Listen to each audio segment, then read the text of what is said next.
Drew Barrymore comes from a remarkable lineage, a remarkable line of actors on both sides of her family. She has actors in her family who date back to the 1400s. Her great-aunt Ethel Barrymore is widely considered one of the greatest actors of the 20th century, as well as her grandfather, John Barrymore, and her great-uncle, Lionel Barrymore, as well, was a remarkably famous character actor. Yet her parents didn't really provide her the support she wanted, and she was on her own by 15. What type of family did the movie crews become for her? Yeah, I think a lot of people don't really realize just kind of the remarkable backstory of how Drew Barrymore got to where she is today. I mean, she went through things which many child stars have not survived from. You know, she became famous at the age of 6 and 7 when she was in the movie E.T., had a level of celebrity at a very young age that a lot of people simply can't handle. She got involved in drug abuse and alcohol, ended up in rehab, and then ended up really taking over and taking control of her own life. Her own parents, her father struggled with drugs and alcohol his entire life. She felt her mom, who was at times her manager, wasn't kind of the parental authority that gave her a sense of discipline and responsibility. So she really set about creating her own family, and she discovered that on movie sets there was a kind of a family environment, and that really became her family and what she craved as an adult.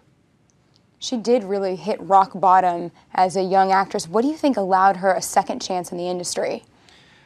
You know, Drew Barrymore, you know, at 15 was considered by some people in the movie industry washed up. She'd just gotten out of rehab. She'd emancipated herself from her parents. She was working in a coffee shop. You know, the future did not necessarily look bright from an outsider's perspective. But, you know, she has a real drive, and she's had that since she was a little child, and a real love of acting. And she missed being on movie sets. She missed the impromptu families that are created on those sets. And she just started auditioning. You know, she had agents who were telling her she was overweight, but she just kept going out on auditions, and she started doing some TV movies and some low-budget films and kind of won audiences back. And she has this remarkable, Steven Spielberg calls it, you know, says that she casts a spell. And there are a lot of people who may not like the movies that Drew Barrymore has made from time to time, think she's been in a bad movie or two.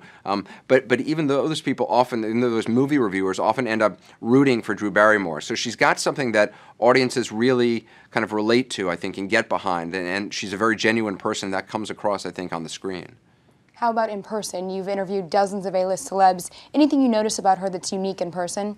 What's unique about Drew Barrymore, I think, for a celebrity certainly of her, you know, stature, the amount of attention she gets, is she's remarkably down to earth, and she's there's not a great, you know, there's not some huge line between what you see on screen and who she is in real life. You know, she's incredibly accessible both on screen and off.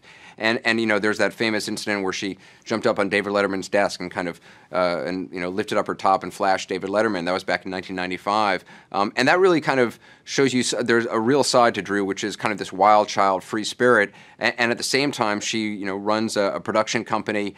She's a real power in Hollywood. She's now just directed her first film. So she's an interesting mix of sort of wild child and yet also incredibly responsible and disciplined. And, you know, I think that comes across in the piece.